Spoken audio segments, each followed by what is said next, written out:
Call to order, 4:05. Stick, could you do our invocation? God, Father, we praise you for this day, Lord. God, thank you for everything you give to us, God. And God, be with every council member in here and director and employees of Cherokee Nation to continue to serve our people, Lord, the way you'd want us to, God. And God, just continue to just guide us. And God, we love you and we thank you for all these things. And most of all, we thank you for your cross, for loving us, God, whenever we mess up, Lord. God, we love you for all these things. Amen. Amen. Shelley, roll call, please. Dave Blake. Here. Charlie Buzzer. Here. Bill English. Honey. Keith Austin. Here. Joe Bird. Honey. Sean Crittenden. Honey. Mike Robbins. Here. Frankie Hargis. Present. Wanda Hatfield. Honey. Rex Jordan. Here. Mike Shambaugh. Here. Barry Bakershaw. Honey. E.O. Smith. Here. Denise Taylor. Here. Victoria Vespas. David Walkenstick. Honey. Brian Warner. Honey. We have a quorum. Thank you. I'd like to ask for approval of minutes. Make a motion, they be approved. Second. All in favor? Reports, Marshall Lamb.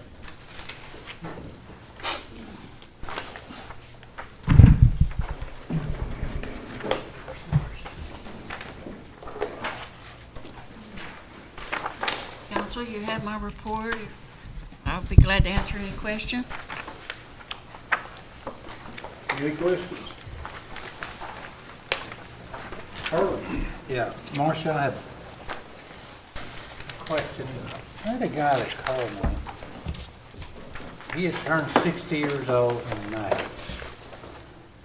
Now he wants to get some help with the winterization or light.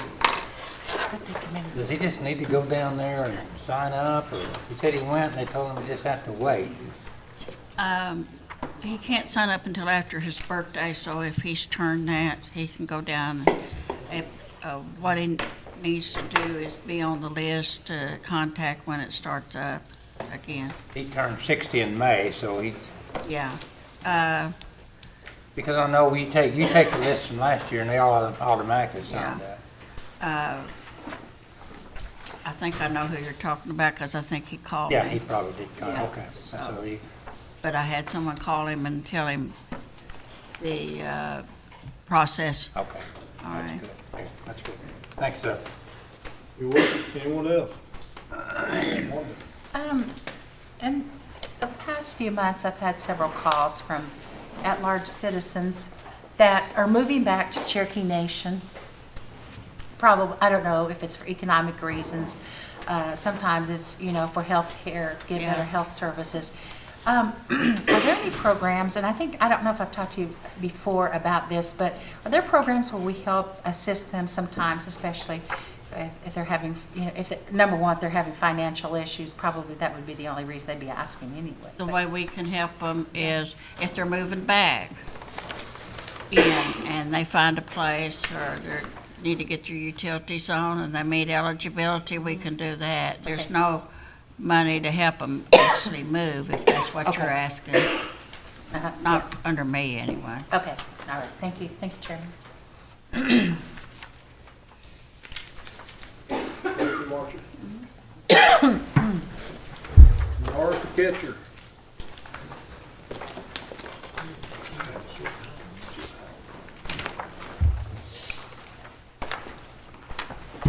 Good afternoon, everyone. First of all, I would just like to thank everyone for your prayers for my sister. I appreciate all your prayers, and God's been good. God is good to us, and she's making progress every day. Several of you have asked and inquired about her, so I wanted to thank you all for your prayers.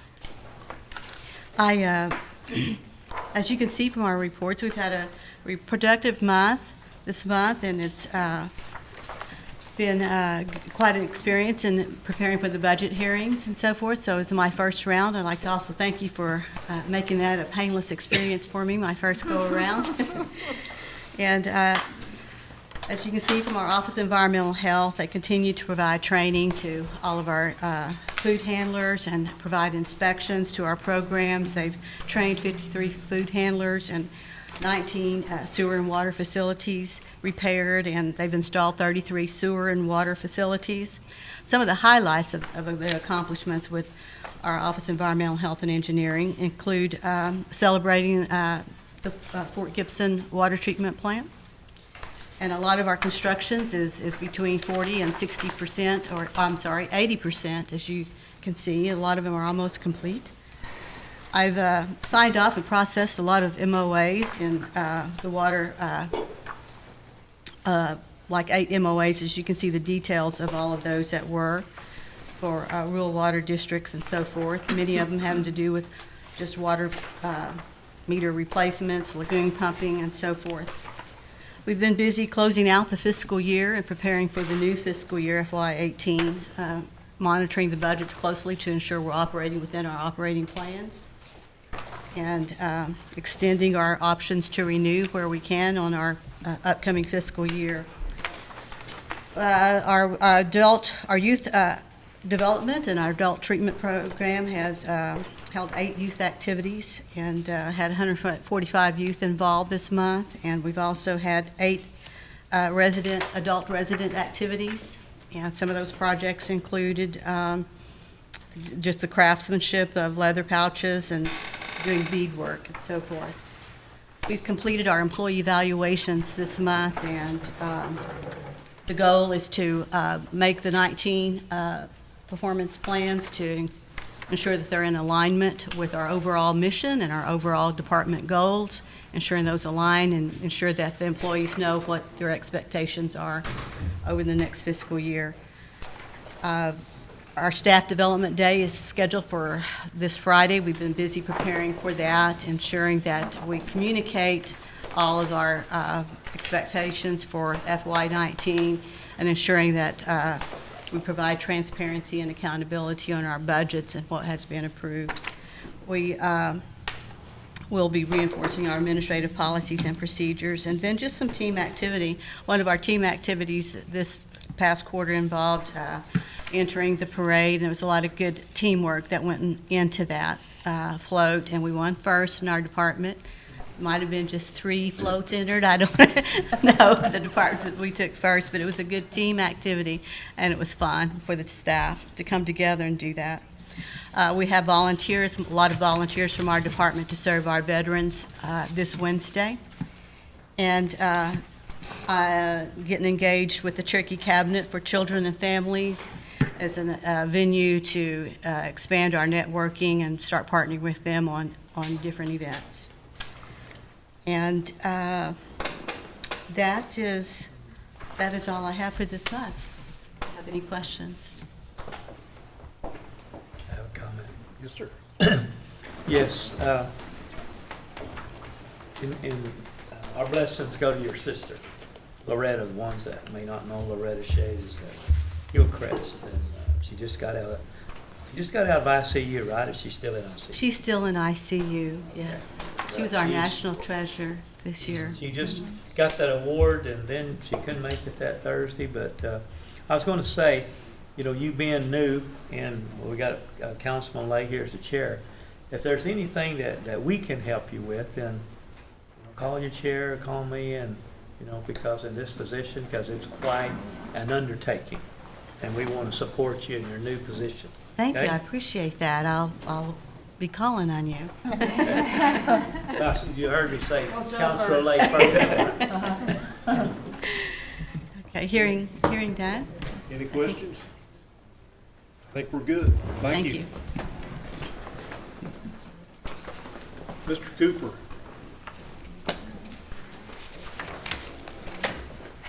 So good afternoon, everyone. Glad to be here as always, and you have our report in front of you. I'll answer any questions that you might have. I think that a few of you all have sent me some requests in the last few weeks to get some little projects that y'all have, emergency rehab projects that y'all need done.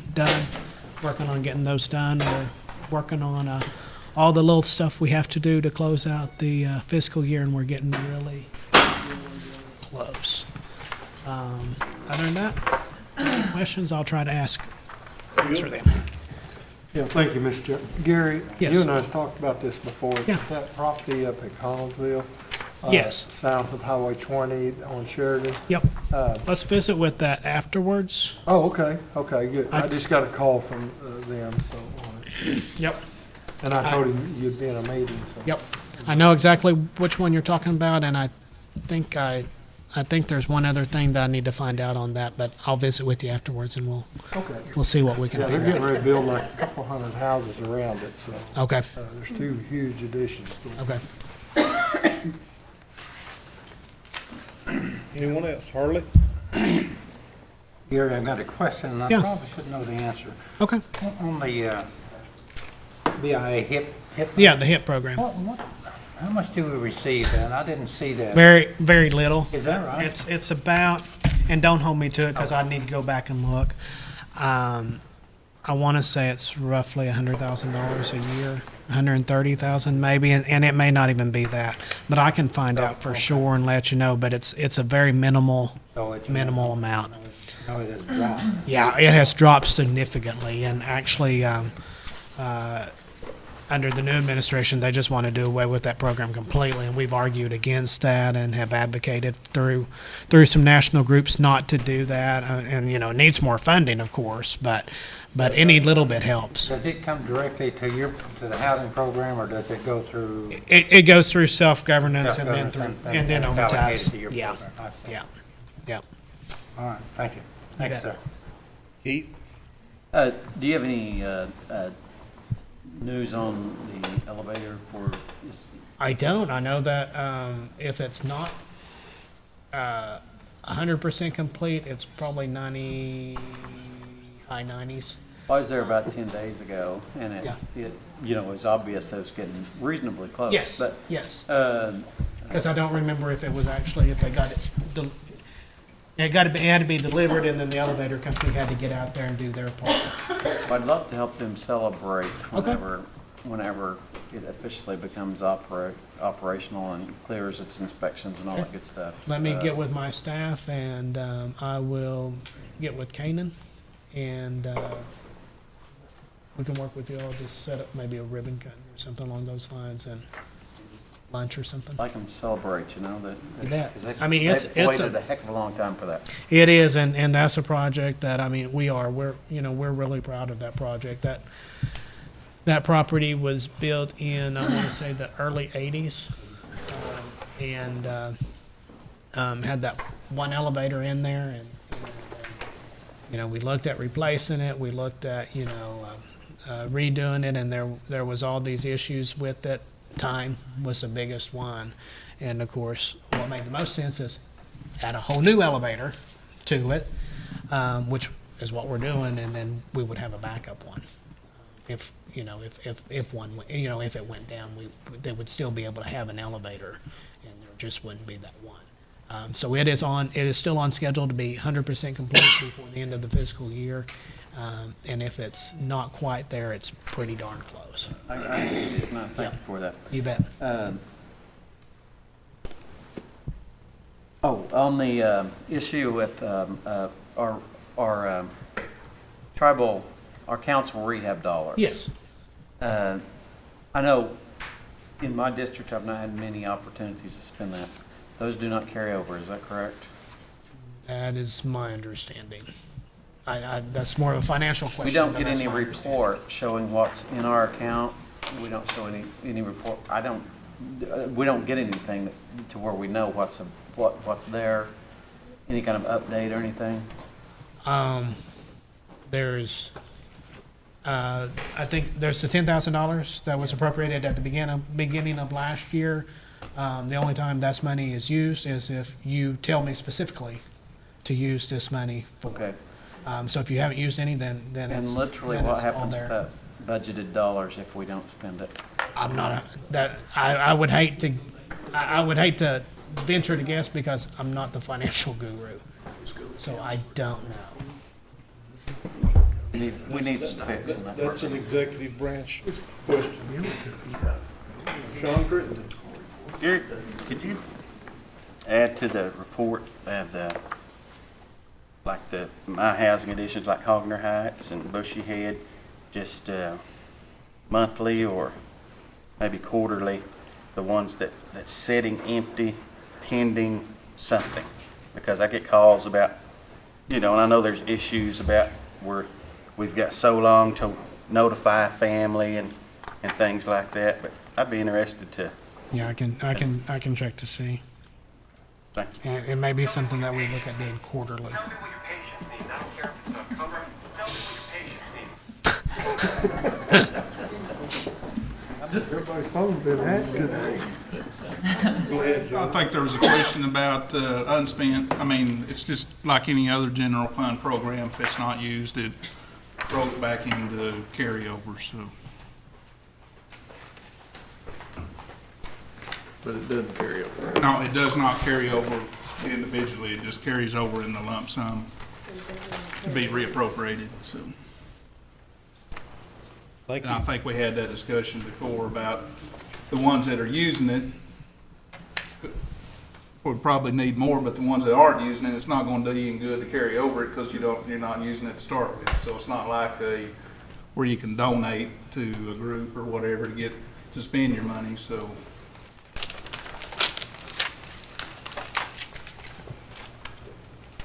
Mike, any questions?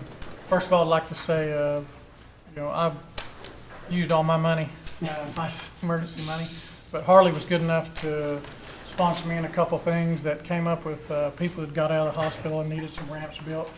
But I also like to say thank you to you and Canaan for getting on that really quick. People were having trouble getting in their houses, and you guys got on that really quick and fixed them up, and I'm just telling you, they're very, very happy. And thank you for getting on that so quick. And you're welcome, and yes, and thank you all too, because there's several of y'all who have worked together kind of as a collaborative effort whenever, someone hasn't had money to, volunteer and say, hey, I've use some of mine, or, this person will use some. But yeah, we will do whatever we can to try to help facilitate the process. I just appreciate you working with us. You bet, and I'll tell you, the other couple of folks that probably deserve some credit is Rob's group, CCO, and also Building Trades, because I know that they have built several ramps for a lot of folks in a lot of different areas where, we have been fortunate enough that we've used your all's money to buy the materials for them, and they went out and built those ramps, and you've seen some of the pictures, and they've done some bang-up jobs, absolutely. So it's a team effort. No, it's not just one person or another. It's everyone working together with your all's help. Welcome. Brian? Yes, sir. Thank you, Mr. Chair. And I was just going to say that, that's the way that I think it should work, and the way that Rob's group has stepped up, and Diane and Building Trades and Gary and everybody working together. I want to thank Keith and Junior and some of the others that have been all working on some things for different folks. And that's, to me, that's the Cherokee way. Even if it's not their department and it's not their issue, they've stepped up, and Rob's been very good. And he can't do them all. Building Trades can't get to all of them, but they've really helped lower the cost on a few that I've had that were extensive costs, whether they came in and did the demo, and then, and that we had a contractor out there doing the rest. So I just want to say thank you. Anyone else? Thank you, Gary. Thank y'all. And I'll be around afterwards if y'all think of anything else. Michael Lynn.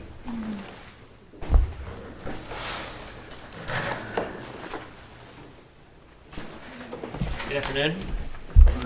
I think you have a copy of our report as well, but just to touch on a few of the projects that we've got going. Leach Kenwood Road, we're still trying to get it finished up. The contractor's back out on site redressing slopes, cleaning up the shoulders where grass and vegetation accumulated, and they'll come back and add rock in for a rock shoulder that the plan's called for. We're trying to get an updated construction schedule from them on that. Their last schedule showed them to be complete at the end of August, and that hadn't happened. So we're still hoping to get that project completed by the end of September here. Northeast Fort Gibson project is scheduled to bid tomorrow. We've got or be advertised to bid tomorrow with a bid opening scheduled for October 23rd. Ross Street here in Cherokee County or Tahlequah. We took possession of one house that we had to end up buying. As you're heading to the clinic side, it's there on the left-hand side, and then just across the street from that house is some other property that we had to condemn, and we're in the process of taking possession of that property as well. Water and electric are moving as we speak. Gas is waiting on for us to take possession of all the property. Hopefully, again, that'll be very soon. And then we'll also have telephone and cable TV that will need to be relocated as well. So those are all things are happening out there on Ross Street. We also have White Oak Road in Craig County and Chimney Rock Road in Mays County. Both of those are underway on utility relocation. And then the Dwight Mission project in Sequoia County, just north of I-40.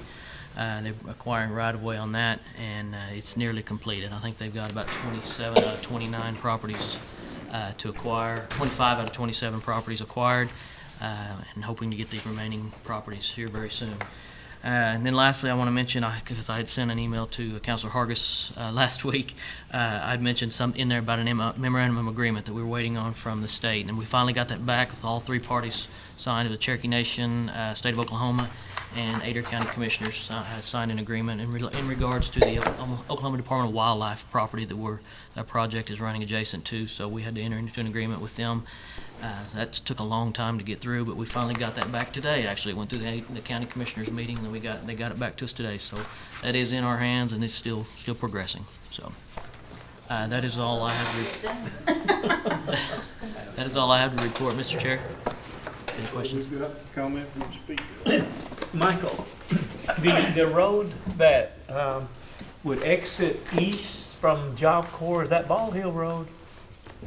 There's about a quarter of a mile there. Have we looked into putting that on our list anywhere? You know which one I'm talking about? Headed out to the base of Park Hill Mountain. Yes. We have tried in the past and had a tremendous amount of landowner comments come back. Really? Yes, sir. Yeah, that was actually part of a project years ago when we overlaid. The one that would connect you with 82 South? Yes, sir. Yeah. That would be a nice road to exit out on, and it probably take care of a lot of our traffic jams we have here. I would agree with that. Yeah. Okay. I'll visit with you a little bit more about it. Okay. All right. And Mike, just want to commend you and your staff. You guys, you have to go out and meet with these county commissioners and city people and county people and do all those partnerships, and it takes a lot of cooperation to move on your projects there. And you guys do a good job. So I just want to let you and your staff know. Thank you very much. Appreciate that. Frankie, do you want to get up and shout some more? I already told him he's Okay. doing a good job. She did do that. I have it in writing. I've got walking stick and then Harley, I believe. You got your hand up, Harley? Yeah. Thank you, Chair. Hey, Mike, what's the process of adopting the road? And the reason I ask, there's a elderly couple that walk Coffee Hollow Road every morning for the last 10 years that I remember, and they pick all the trash up on both sides of this road. And it's dangerous. It's hilly and curvy, but I don't know this couple, but I see them every morning, and I didn't know what would be the process how to put their name up there if they could adopt that road to take care of it. I guess clean it up or whatever. Yeah. As far as the nation goes, I'm not aware of any adoption. I know what you're talking about, but any roadway adoption program for litter and things like that go. I know you see that a lot along state highways, and I believe ODOT does have a program for that called Adopt a Highway. ODOT road or? Sorry? Is Coffee Hollow Road, would that be an ODOT or? That'd just be a county road, or local county road is what that would be. So, and I'm not aware of any county programs either. So we don't have anything like that available, or a program of that nature set up. Mike Brown? You know a couple I'm talking Yeah. about, don't you? It would be. See them almost every day. Yeah. It would be Commissioner Brown, best I know. Okay. We'll get with him. Okay. All right. Thank you, Michael. Thank you, Chair. You bet. Harley? Michael, I was just gonna ask about that Ross Street Road. Do you think you'll have that under construction by next spring, summer? Yes. Yeah, we're expecting to advertise bids in October, November timeframe. with a contract issued shortly thereafter. It'll probably be at about 30 to 45 days. So it won't be open before the hospital? We're planning it to be open by September of 19. Oh, is that right? Wow, okay. Good. Now, I just wanted to make a comment on what the speaker was talking about a while ago, that road. Yeah, you're right, that road is used constantly. And it would make an outlet for power traffic. But, and you probably know this, you can use your money to do that. If chip and seal would certainly help that, because it's a dusty road and asphalt or however you want to do it. Yeah, I was gonna get with Michael and Yeah. maybe use some of Stick's money and maybe. It's in my district. So we're gonna use his money. Yeah, use my money. We're hoarding it. I know. Thanks, Zach. And Sean, did you have your hand up? No, thank you. Okay, Keith? I thank you for your assistance in advocating with the DOT over a issue with getting some signage. They have notified us locally that the signs will be going up on October the 29th. In the proper place? In the proper place. Very good, very good. The road between Claremore and Ulaga, which is the road that Clem Rogers would have taken while he was a Queesquee judge and a Queesquee representative for the Cherokee Nation, Earl Rogers' father, was designated by legislation in 1967 as Queesquee Parkway. But somehow that got lost in DOT shuffle many years ago, and we discovered it recently, and took some advocating to get DOT to understand where the signage should be. But and that's what Michael was helping us with, and it will be redesignated as the Queesquee Parkway as of October 29th. Very good. Glad to hear that. Thank you. As the gavel went down, I was with Steve Carter, and he said 9:30. 9:30 works? Very good, very good. So, Okay, thank you. thank you. Anyone else? Michael, do you have any word from ODOT on the turnoff, 2900 turnoff?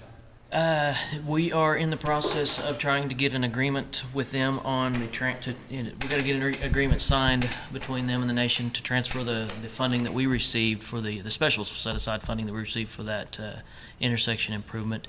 I don't know when they've actually awarded the project. They've actually advertised it and awarded it, but I don't know when the scheduled start date is on it. I can find out and let you know, but we're still waiting to transfer our dollars to them.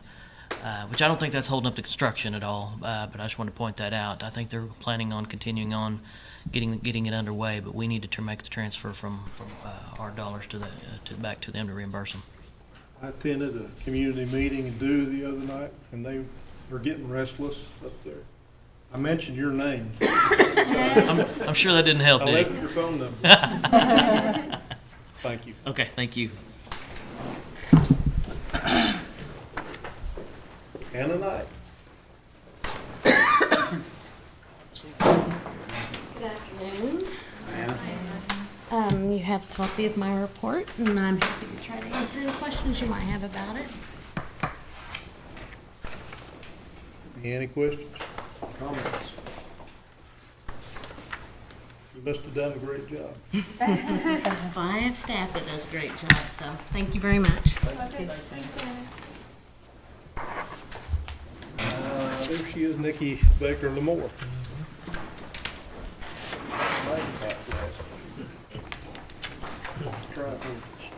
Jim, I don't see your brother.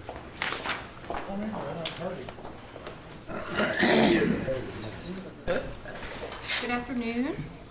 Hello. You all, I believe, have received my July report, so if there's any questions, I'd be glad to answer them.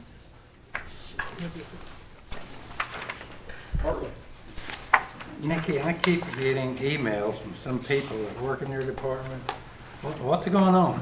I have no idea, besides that maybe it's politically motivated. I've been there for 4 years. It just seems awful odd that last week or two they've been hitting the tribal council regularly. So I have read those. There is no truth. There might be like a little sliver of truth that maybe someone no longer works there, But then all of the other facts that I read in there, I can't find any truth in those. So I don't know what to say besides that I've been there for 4 years, and it's just awful odd that all of a sudden we're getting these emails.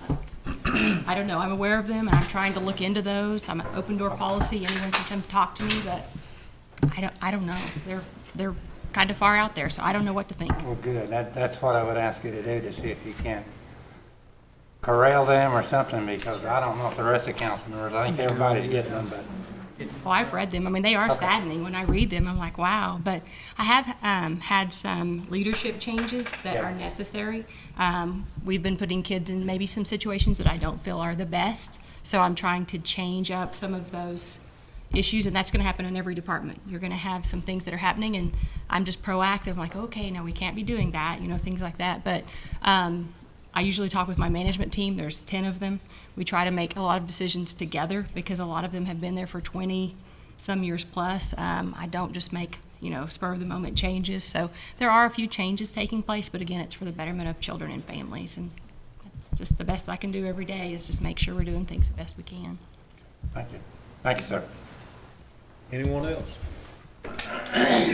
John? Is that turnover rate something you could include in a report too? Yes, sir. And even as of last year, I did a survey to my whole staff just to find out are there any issues, and it was through SurveyMonkey, which are anonymous, and like 80 to 90% were happy in their current environment, etc. I will say that working in child welfare, it is a very tough job. Every day you see the worst of what life has to offer. But I don't know if people are upset with the work that they have to do, and so they have to find a reason why they're not happy. I don't know, but like much of my staff, let's say I have 140. I don't talk to them, but maybe once a year on average as far as just a worker, because I go through the chain of command. It's like if there's an issue at a department, I'll call the manager or I'll call the worker, or even when you call, anybody from the tribal council, I usually try to find out what's going on. I might call who their supervisor is, and I'll send an email and say, hey, can you find out what's going on in this? So you see what I'm saying? With 140 staff, like I don't even really deal with much of them on a daily basis because I'm too busy running a program. Even if you look at the report, we have 1,931 kids in custody. We went to court 440 times in 1 month. I do not micromanage. I can't micromanage. So a lot of those factors in there, I don't know where they're coming from. Besides, like I said, I have had to let a few people go through our HR department, and I can just say it's either retaliation or it's politically motivated. But absolutely. And I will say that there is always going to be a high turnover rate in any child welfare agency, but I can also include DHS's turnover rates compared to the tribes, just to show you in comparison that ours is, of course, a lot less. But I'm just telling you, expect it to be higher than it would be in any other department. Well, there were some because numbers of the work.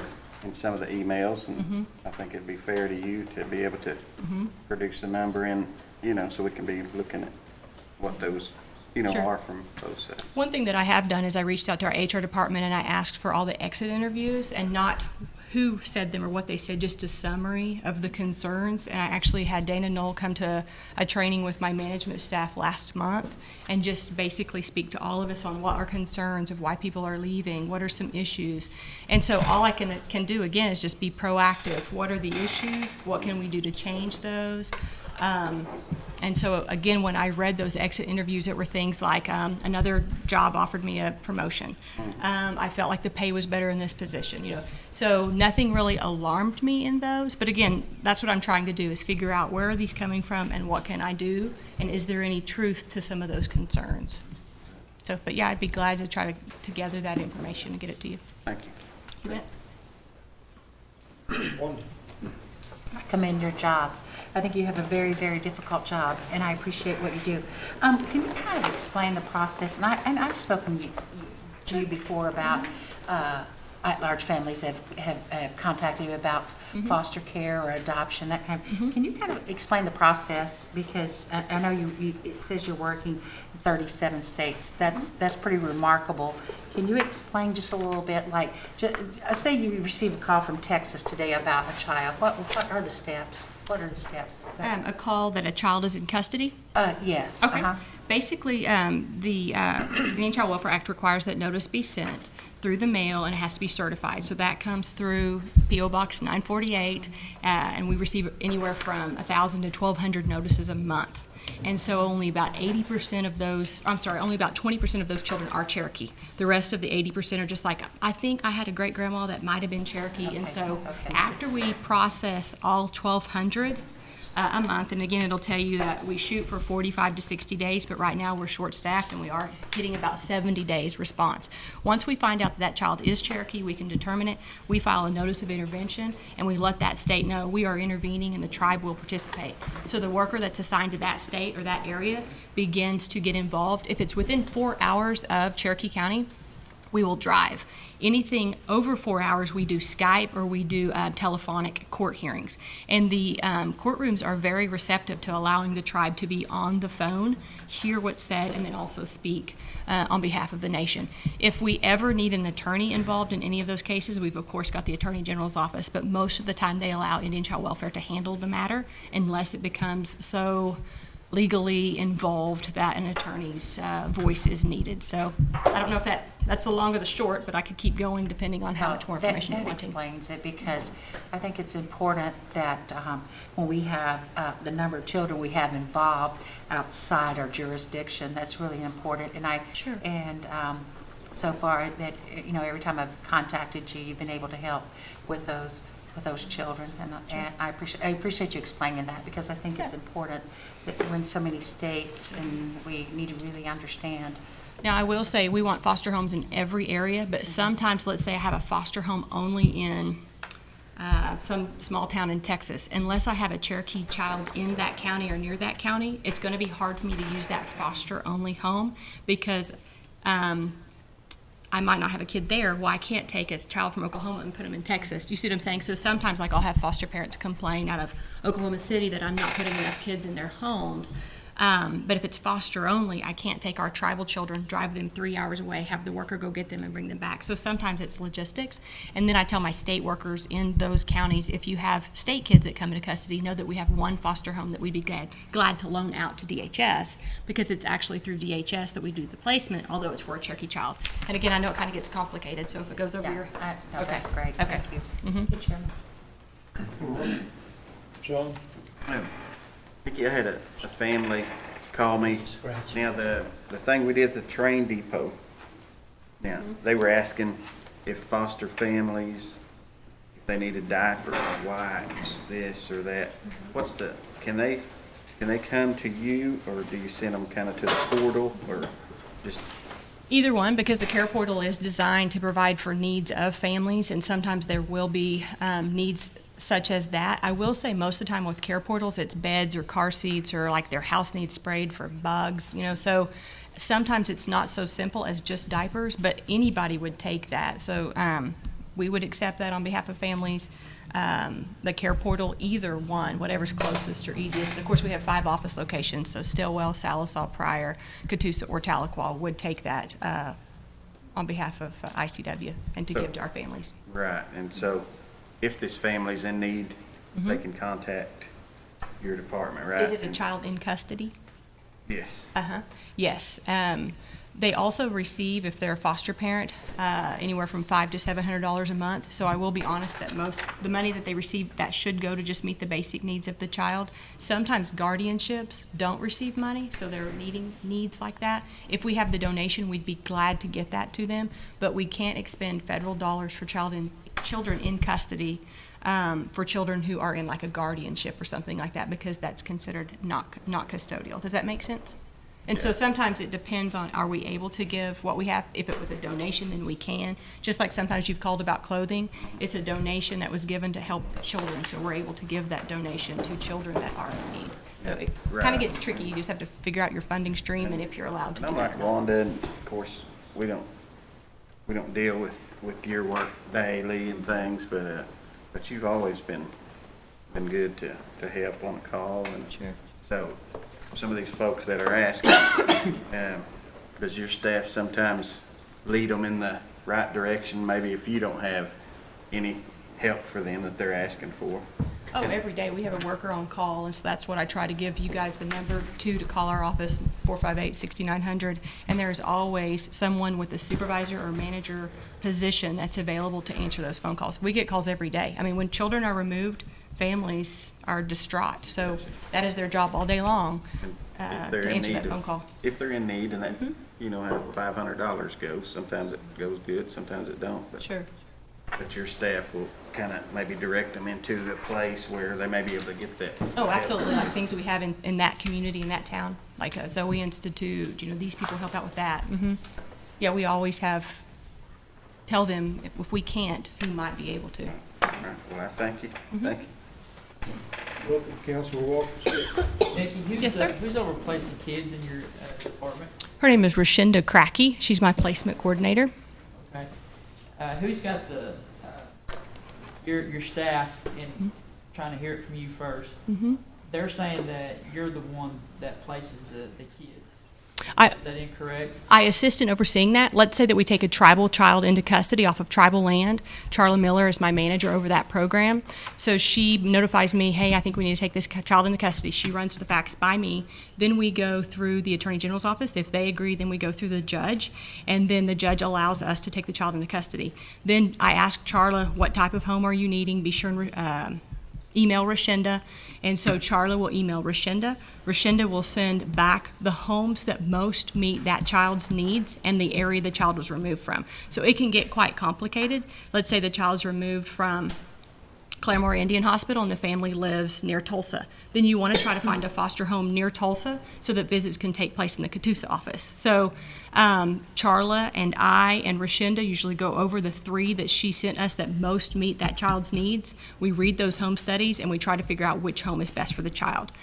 A lot of times, let's say, like I said, it can get complicated. If the person has lost 4 or 5 or 6 other children and is showing low interest in wanting their child, it's possible we could place that child in what's called a low-risk FOST-adopt home.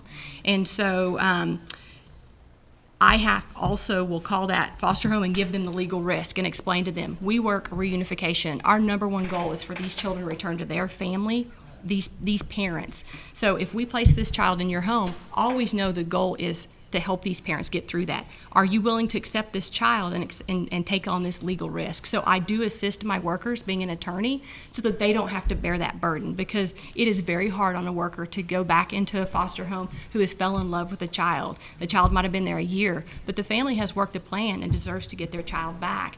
And when they go and get that baby, a lot of times they're hard on that worker and they say, we thought we were going to keep this baby. So I help my workers take that load off their back, because I tell them, if my worker comes and gets the baby from you in a year, I just want you to understand this is the legal risk you're deciding to take. So I do try to help them, and again, so they don't have to deal with that burden all themselves. I think, being in administration for 13 years, and you've been administrator as well. Sometimes if you overstep another person's job, sometimes it makes them feel incompetent.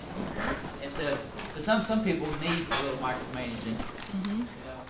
But all these emails, that's kind of what I've gotten out of it, and I know I'm kind of a control freak myself. If you want something done right, do it yourself type of attitude. Sometimes I'm guilty of that, but the other thing is the communication with staff. Some of the staff are saying their jobs get shifted, like the next day they come to work and there's another position. Is there communication taking place in those transitions in those jobs? I've been there 4 years. There was a reorg I did when I first got there to help increase pay because the pay was low. I also created career ladders for all that staff. For 3.5 years, I did not do another reorg, did not change absolutely anything in that department.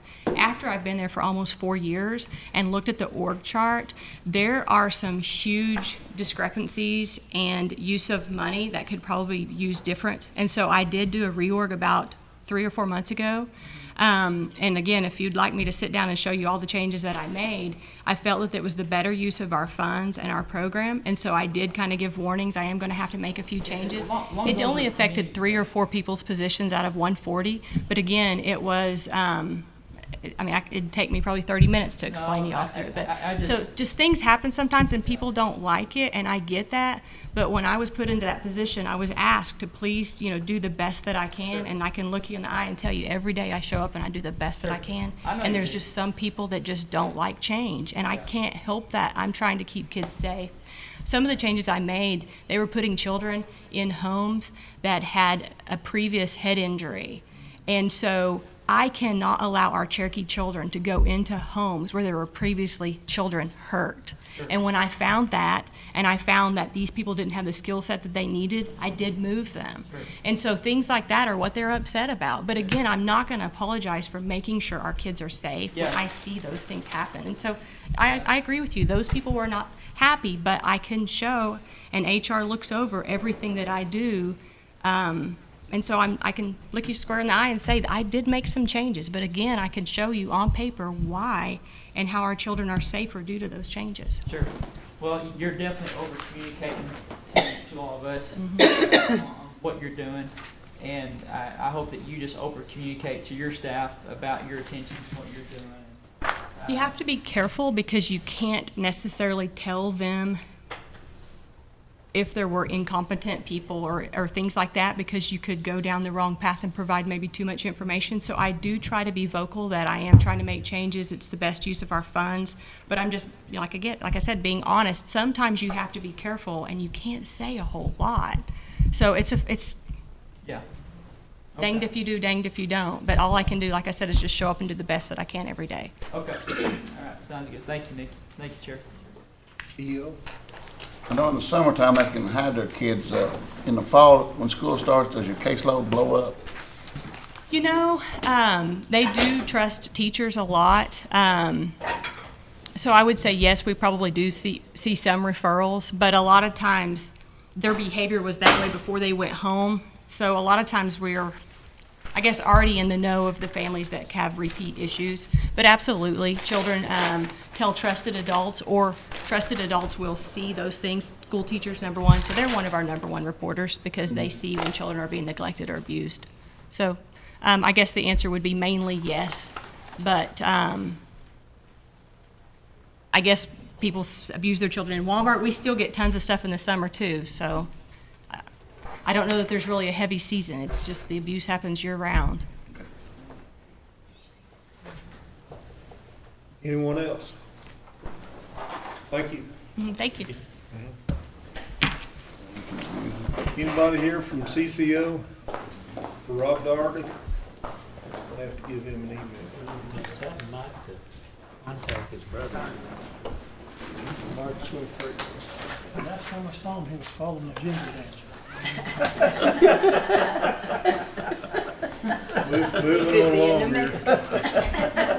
Moving on along here, no old or new business, any announcements? Next meeting is tentatively scheduled for Monday, October 15th at 4 o'clock. Second. All in favor? Aye.